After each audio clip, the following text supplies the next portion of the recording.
जय हिंद। आज हम लोग डिस्कस करेंगे CUET एग्ज़ाम 2023 के इंग्लिश लैंग्वेज के सिलेबस को। इंग्लिश लैंग्वेज का जो सिलेबस CUET ने जारी किया है ऑफिशियल वेबसाइट पे, जो उसके सिलेबस को जारी किए गए हैं वो उसमें क्या क्या पूछेगा, मतलब आपको क्या क्या तैयार करके जाना और कैसे कैसे तैयार करके जाना है, वो जो सिलेबस दिया गया वो आपके क्लास 12 से रिलेट होगा कि नहीं।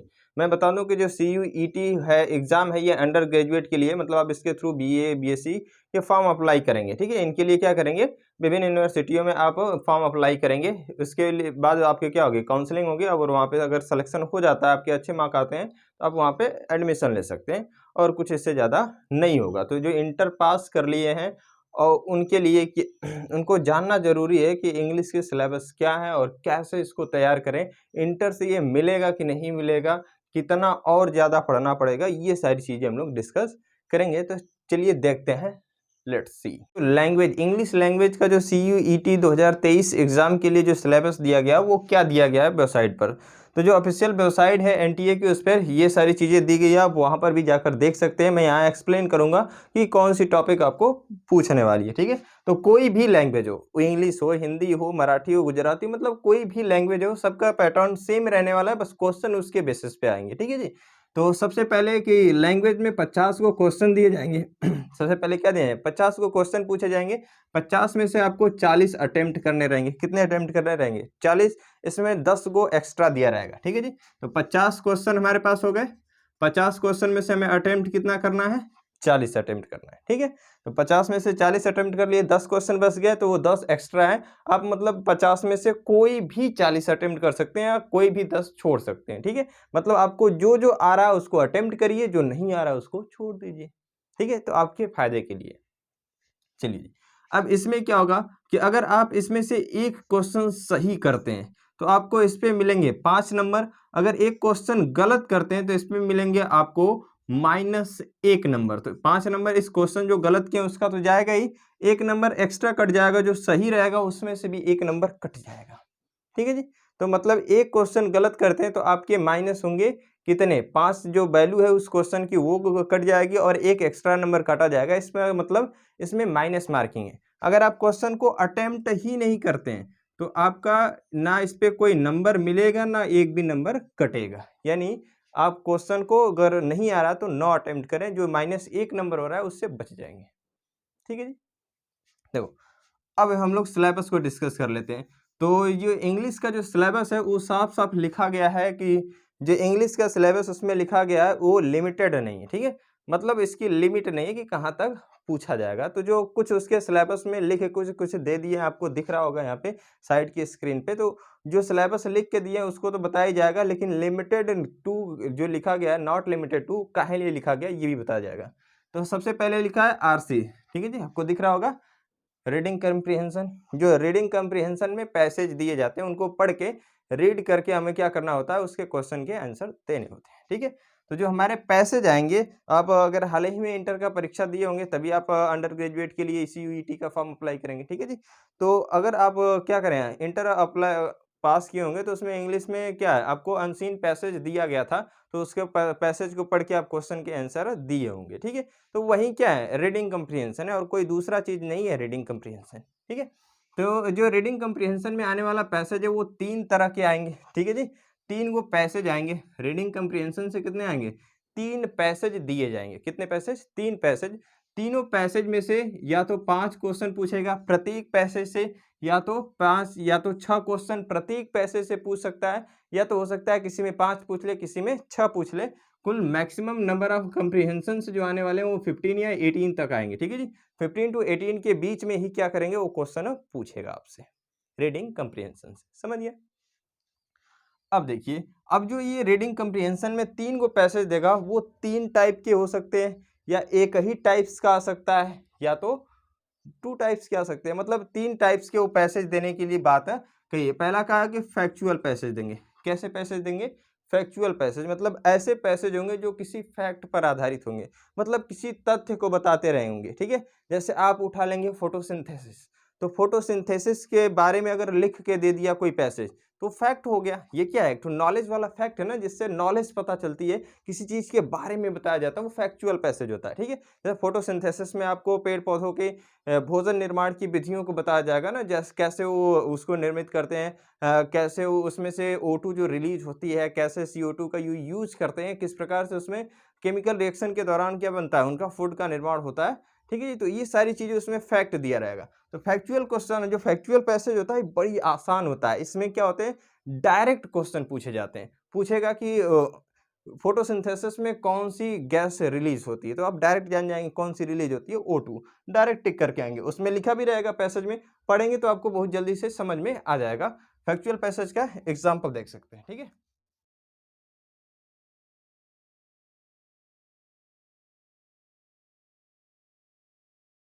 ठीक है, इसके क्वेश्चन भी देख लेंगे। अब इसके बाद कह रहा है कि नरेटिव। अब दूसरा वाला जो पैसेज है वो नरेटिव पैसेज की बात कर रहा है। जो दूसरा वाला पैसेज दिया जाएगा वो कैसा रहेगा, नरेटिव। फैक्चुअल दे सकता है या तो दूसरा वाला कैसा देगा, नरेटिव देगा। ठीक है जी, तो नरेटिव मतलब क्या होता है, नरेटिव का आप नरेशन पढ़े होंगे। नरेशन का मतलब कथन।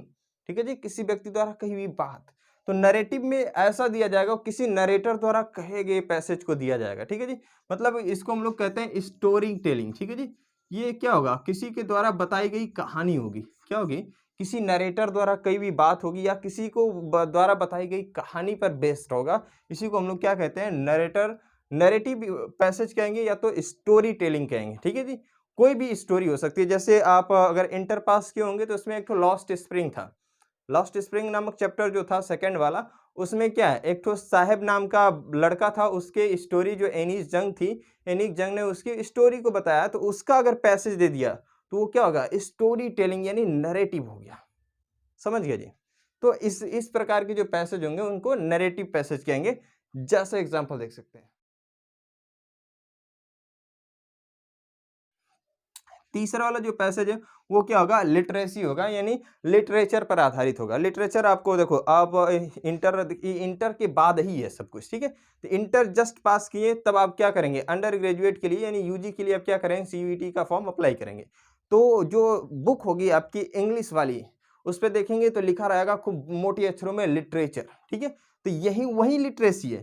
तो किसी बुक का, ठीक है जी, किसी बुक का कोई पैसेज उठा के दे देता है, वो हो सकता है क्या, कौन सा हो सकता है, या तो वो किसी बुक का हो जाएगा, या तो क्या हो जाएगा, बुक का हो गया। अब बुक में वो प्रोज का हो सकता है, पोएट्री का हो सकता है, या तो सप्लीमेंट्री का यानी कोई नाटक उठा के दे सकता है, कुछ भी दे सकता है। ठीक है जी, हो सकता है कोई पोएट्री का पोएट्री वाला सेक्शन पार्ट दे दे, हो सकता है क्या दे दे, वो कोई भी पोएट्री सेक्शन दे सकता है, या तो सप्लीमेंट्री से उठा के कोई नाटक दे दे, जैसे टाइगर किंग था, एक प्रकार से नाटक ही है, तो उसको दे सकता है। ठीक है, मतलब कोई भी पैसेज दे देगा, वो किससे रहेगा, किसी बुक से रहेगा। ठीक है, जैसा एग्जाम्पल देख सकते हैं, ये मैंने किसी से लिया गया है, कीपिंग क्वाइट से। ठीक है, आपको पढ़ा ही होगा, इंटर के सिलेबस में था। अब इसके बाद जो सेकंड टॉपिक की है, पहला तो रीडिंग कम्प्रीहेंशन, आपको 50 क्वेश्चन आने, जिसमें से 15 से 18 तक कहाँ आएंगे, रीडिंग कम्प्रीहेंशन से। 3 गो पैसेज पूछेगा, हो सकता है तीनों प्रकार दे दे पैसेज में, हो सकता है एक का प्रकार ठूस दे, या हो सकता है कि दुइया को दे दे, मतलब इन्हीं तीनों के टाइप्स में से वो पैसेज देगा, और इसमें से 15 से 18 क्वेश्चन आएंगे। तो अब जो बाकी बचे क्वेश्चन है वो किन टॉपिक से आएंगे, तो दूसरी टॉपिक इसने बताया वर्बल एबिलिटी। ठीक है, उसने दूसरी जो टॉपिक बताया वो क्या बताया, वर्बल एबिलिटी। कि वर्बल एबिलिटी क्या होती है, तो ये जो वर्बल एबिलिटी होती है, ये इंग्लिश के ग्रामर को चेक करने के लिए बताई जाती है। वर्बल एबिलिटी का मतलब आप किसी भी लैंग्वेज की जो उसके ग्रामर की जो नॉलेज है, यानी उस लैंग्वेज पर आप पर कितना कमांड है, उसके स्पेलिंग टेस्ट पर, उसके रीडिंग कम्युनिकेशन पर, मतलब उसके कम्युनिकेशन पर, अब उसके मीनिंग को कैसे एक्सप्रेस करते हैं, उसके स्पेलिंग को कैसे यूज करते हैं, या उसको इफेक्टिव बना के कैसे यूज करते हैं, इस सारी चीजों को पूछेगा किसमें, वर्बल एबिलिटी में। अब इसमें पूछेगा क्या, तो इसमें आपसे एरर पूछ सकता है। सेंटेंस लिखा रहेगा, कहेगा फाइंड द एरर। ठीक है जी, कह देगा क्या, find the error in this sentence. ठीक है, सेंटेंस में दिया रहेगा, उसमें पूछेगा किस पार्ट में एरर है, तो एरर स्पॉट करने के लिए दे सकता है। या तो क्या देगा, या तो कोई क्या पूछ लेगा आपसे, वो एरर किस पर बेस होगा, तो या तो किस पर होगा, टाइम और टेंस पर बेस होगा, या तो सब्जेक्ट एग्रीमेंट के बेस पर होगा, या तो मॉडल वर्ब से एरर पूछ सकता है, या तो क्वेश्चन टैग से पूछ लेगा, नरेशन पूछ लेगा डायरेक्ट इनडायरेक्ट वाला, और वॉइस पूछ सकता है, एक्टिव वॉइस, पैसिव वॉइस, या तो पार्ट्स ऑफ स्पीच से पूछ सकता है। ठीक है जी, हो सकता है गलत प्रीपोजिशन लगा दे, हो सकता है गलत क्या लगा दे, नाउन लगा दे, हो सकता है नाउन का काम बदल दे, हो सकता है वर्ब को ढंग से ना यूज करे। मतलब हमें यूज करना, इंग्लिश के जितने भी वर्ड हैं उनको ग्रामर में सही ढंग से यूज करना। हम लोग क्या करते हैं जब कम्युनिकेशन करते हैं तो कम्युनिकेशन में ग्रामर का ध्यान नहीं देते हैं, बस आगे वाले को समझा देते हैं, क्योंकि कम्युनिकेशन में हम लोग क्या करते हैं, विचारों का आदान प्रदान। लेकिन जब वर्बल एबिलिटी होती है, इस प्रकार से कम्युनिकेशन होता है कि उसमें ग्रामेटिकली आपका सब कुछ सही होना चाहिए। ठीक है, तो उसमें स्पॉटिंग एरर पूछ सकता है। अब इसमें क्या पूछ सकता है, ओकैब पूछ सकता है, जिसमें सिनोनिम, एंटोनिम, एडियम, फ्रेज, ठीक है जी, वन वर्ड, होमोफोन, सब कुछ पूछ सकता है वर्बल एबिलिटी में। ठीक है, तो इसमें जो तीसरी टॉपिक दी गई है वो है रीअरेंजिंग द पार्ट। ठीक है जी, सेंटेंस दिया जाएगा, सेंटेंस के जो पार्ट्स रहेंगे, ठीक है जी, सब्जेक्ट कहीं और लिखा रहेगा, वर्ब कहीं और लिखी रहेगी, जो उसके और बहुत सारे जो सेंटेंस के पार्ट होते हैं वो जम्बल्ड कर देगा, मतलब एक स्थान पे नहीं रखेगा, उसको क्या करेगा, ऐसे अरेंज करेगा, गलत ढंग से अरेंज कर देगा। ठीक है जी, जिसको हम लोग जम्बल क्वेश्चन भी कहते हैं। ठीक है, या तो आप आपको इसको PQRS के नाम से भी ये जाना जा सकता है। तो वो क्या कर देगा, बहुत सारा सेंटेंस लिख देगा, उसको कहेगा कि रीअरेंज करिए, मतलब एक तो मीनिंगफुल सेंटेंस में इसको बनाइए। ठीक है, बहुत सारे सेंटेंस देंगे लेकिन उसकी कोई मीनिंग नहीं निकलेगी, उसको एक तरह से अरेंज करके। ठीक है, आपको जब रीअरेंजिंग पढ़ाया जाएगा तो उसमें बताया जाएगा कि रीअरेंज कैसे किया जाता है। ठीक है, रीअरेंज करना बहुत ही आसान है, कोई उसमें ज्यादा दिक्कत की बात नहीं है। आपको क्या दिए जाएंगे, ऐसे PQRS करके, एक तो यहाँ सेंटेंस लिख देगा, एक यहाँ सेंटेंस लिख देगा, एक यहाँ सेंटेंस लिख देगा, और एक यहाँ पर सेंटेंस लिख देगा। और सभी सेंटेंस क्या होंगे, एक दूसरे से रिलेटेड रहेंगे, लेकिन किसी की पूरी पूरी मीनिंग नहीं निकलेगी। ठीक है जी, अब इसको इस प्रकार से अरेंज करना है, इसको क्या करेंगे आप, अरेंज करेंगे, पहले आर लिखेंगे, फिर हो सकता है क्यू आए, इसके बाद तो क्यू लिखेंगे, हो सकता है पी आए तो पी लिखेंगे, फिर एस लिख देंगे। मतलब हमको उसको इस प्रकार से अरेंज करना है तो एक तो मीनिंगफुल सेंटेंस दे। ठीक है जी, एक तो मीनिंगफुल सेंटेंस बन जाए, उसी को कहते हैं रीअरेंजिंग। ठीक है जी, तो हम लोग को इसमें क्या करना है, रीअरेंजिंग पढ़ना है, तीसरी टॉपिक। तो हमारे वर्बल एबिलिटी के बाद पहला रीडिंग कम्प्रिहेंशन, फिर वर्बल एबिलिटी के बाद हमें क्या पढ़ना है, PQRS। ठीक है जी, हमें जम्बल्ड क्वेश्चंस दिए जाएंगे जिनको हमें रीअरेंज करके एक तो मीनिंगफुल सेंटेंस में बताना है। समझ गए, तो जो हमारा रीडिंग कॉम्प्रिहेंशन था उससे 15 to 18 क्वेश्चन आएंगे। उसके बाद जो वर्बल एबिलिटी थी उससे भी 4 क्वेश्चन आ जाएंगे। ठीक है, अब इससे भी 4 क्वेश्चन आ जाते हैं, इससे भी कितने आ जाएंगे, 4 क्वेश्चन आ जाएंगे। अब इसके बाद चूज द करेक्ट वर्ड, जो चौथी टॉपिक दिया है एनटीए ने, जो हमें चौथी टॉपिक दी गई है इंग्लिश लैंग्वेज के लिए, वो है चूज द करेक्ट वर्ड। जो करेक्ट एकदम बिल्कुल सही वर्ड रहेगा उसको चूज करने के लिए देगा। मतलब ऐसा नहीं कि करेक्ट ही वर्ड चूज करने के लिए देगा, नहीं नहीं, ऐसी कोई बात नहीं है। वो क्वेश्चन देगा, ठीक है जी, तो वो क्या देगा, स्पेलिंग मिस्टेक देगा। क्या देगा, स्पेलिंग मिस्टेक, चार को ऑप्शन देगा, चारों में क्या करेगा, स्पेलिंग से लिख के देंगे किसी भी वर्ड के। हो सकता है कि 3 को स्पेलिंग लिखे, तीनों की तीनों सही हो और चौथी गलत हो, तो आपसे पूछेगा, क्या पूछेगा, करेक्टली मिस स्पेल्ड। ठीक है जी, तो मिस स्पेल्ड पूछेगा, मतलब हमको गलत वाली मीनिंग ढूंढनी है। ठीक है, करेक्ट स्पेल्ड पूछेगा मतलब हमको सही, मतलब 3 सही, 3 को गलत देगा तो 1 को सही देगा, उसको ढूंढने के लिए कहेगा। या तो 3 को सही देगा तो एक तो स्पेलिंग गलत कर लिख के देगा, उसको ढूंढने के लिए देगा। तो इसमें हमें क्या करना है, चूज द करेक्ट वर्ड। तो जो करेक्ट वर्ड रहेगा इसमें मतलब है स्पेलिंग जो मिस्टेक है उसको खोजना रहेगा। इससे भी 4 क्वेश्चन आते हैं। ठीक है, मैक्सिमम 4 क्वेश्चन, 5 क्वेश्चन जो भी दे सकता है, मतलब एक तो लिमिट है कि 4 क्वेश्चन क्या है, एवरेजन हम जब एनालाइज किए तो एवरेज 4 क्वेश्चन हमको मिले। तो मैं 4 क्वेश्चन बता रहा हूँ, हो सकता है ऊपर नीचे भी थोड़ा बहुत हो सकता है, ज़्यादा नहीं, थोड़ा बहुत हो सकता है। हो सकता है 3 दे दे, हो सकता है 5 दे दे, बस इतना और कुछ नहीं।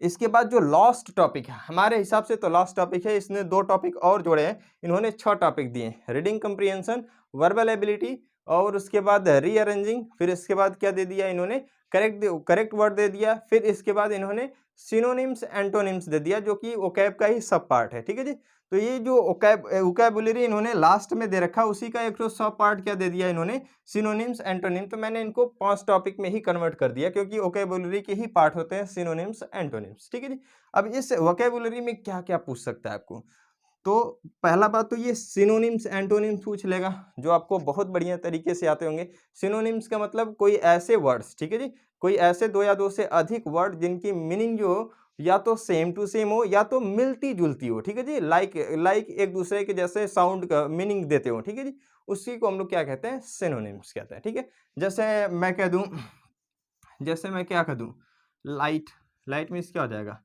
हल्का हो जाएगा, ठीक है जी। और किसी मीन्स हल्का होता है तो उसका क्या हो जाएगा, जैसे हम लोग क्या कहते हैं, ब्यूटीफुल कह दें, सुंदर होता है, तो और जिसमें सुंदर होगा वो हो जाएगा, ठीक है जी, तो ये ब्यूटीफुल हो जाएगा, हैंडसम हो जाएगा, ठीक है, स्मार्ट हो जाएगा। मतलब या तो सेम टू सेम मीनिंग दे दे या तो कोई मिलती जुलती मीनिंग दे दे, उसी को क्या कहेंगे, सिनोनिम्स।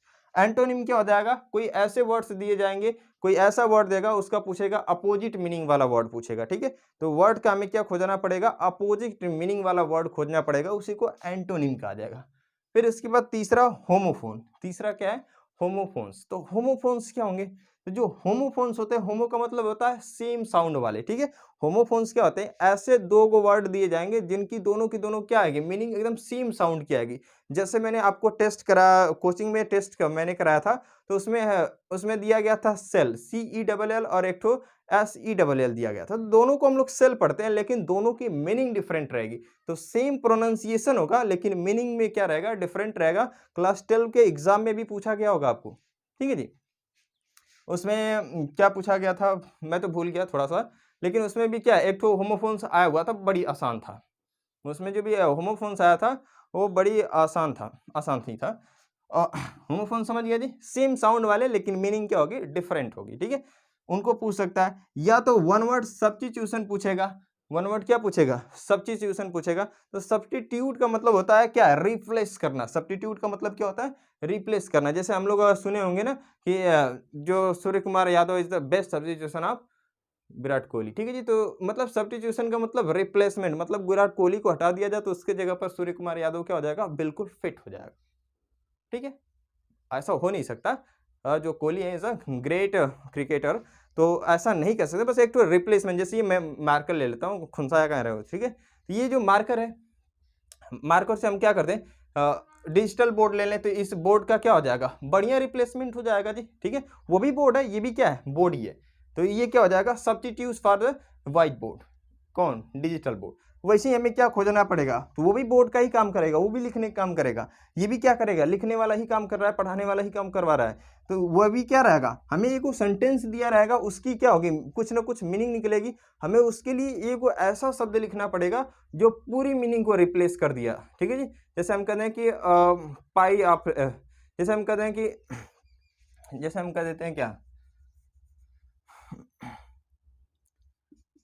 पाई डिस्कार्ड एप्पल, ठीक है जी, झगड़े की डर, ठीक है जी, हो गया। ये क्या हो गया, झगड़े की डर हो गई। जैसे हम क्या दें, कोई कोई क्या हो, स्टार ऑफ वन साइज, ठीक है, स्टार ऑफ वन साइज मतलब वेरी लवली, बहुत ही प्यारा। तो ये क्या है, बहुत से एक तो क्या देगा, वर्ड्स का ग्रुप देगा, यानी सेंटेंसेस दे सकता है या वर्ड्स का ग्रुप देगा। उसके लिए हमें एक वर्ड लिखना पड़ेगा जो पूरी मीनिंग को रिप्लेस करता हो, पूरा जो सेंटेंसवा दिया रहेगा उसकी मीनिंग वो देगा, ठीक है। आप वन वर्ड सब्स्टिट्यूशन भी देखे होंगे, बुक में आपको पढ़ाया गया होगा। इडियम फ्रेज, तो एडियम फ्रेज क्या होंगे, ये भी ग्रुप ऑफ वर्ड होंगे, इनके लिए हमें क्या लिखनी पड़ती है, दूसरी मीनिंग। तो एडियम फ्रेज ऊपर लिखा रहेगा, इसकी जो मीनिंग रहेगी वो 4 ऑप्शन में दिया रहेगा, उसमें हमें टिक करना रहेगा, ठीक है जी। जैसे क्या देगा, क्या, एट 11th आवर, ठीक है जी, एट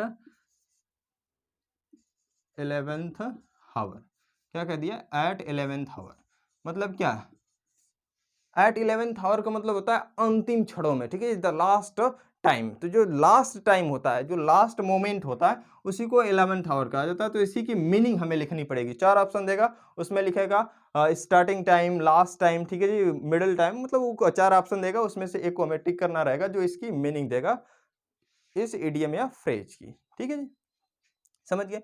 अब इसके बाद 3 ठो और टॉपिक बच जाती है इसी वोकैब में। एक ठो एनोलॉजी, एक होता है एटिमोलॉजी, और एक ठो ऑड वर्ड, ठीक है। तो ये तीनों के तीनों बिल्कुल घटिया, बस नाम नहीं सुने होंगे, बिल्कुल घटिया, बिल्कुल आसान होते हैं, ठीक है। देखिए ऑड वर्ड है, तो ऑड वर्ड क्या होगा, तो ये 8 वर्ड जो होता है वो क्या होगा, चार को आपको ऑप्शन दिए जाएंगे और चारों ऑप्शंस में क्या होंगे, सबके जो कैरेक्टरिस्टिक्स होंगे, ठीक है जी।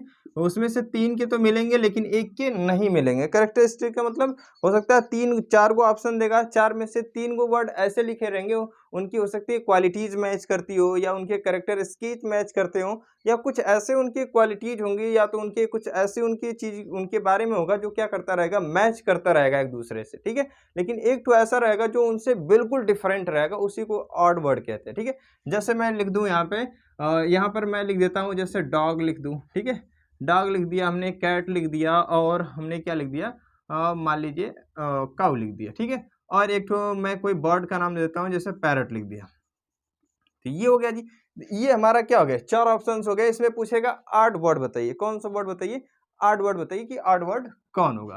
तो ये डॉग, ये भी एनिमल है, ये भी एनिमल है, ये भी एनिमल है, ये क्या है जी हमारा पैरट, बर्ड है। तो ये बर्ड क्या हो गया, इसके कुछ क्वालिटीज क्या है, सबके सब एनिमल्स हैं, तो इसके कुछ तो कैरेक्टरिस्टिक्स मिल रहे हैं लेकिन इसके नहीं मिल रहे हैं, इसकी कैरेक्टरिस्टिक्स नहीं मिल रही है, ये क्या हो जाएगा, 8 वर्ड हो जाएगा। समझ गया जी 8 वर्ड क्या होते हैं।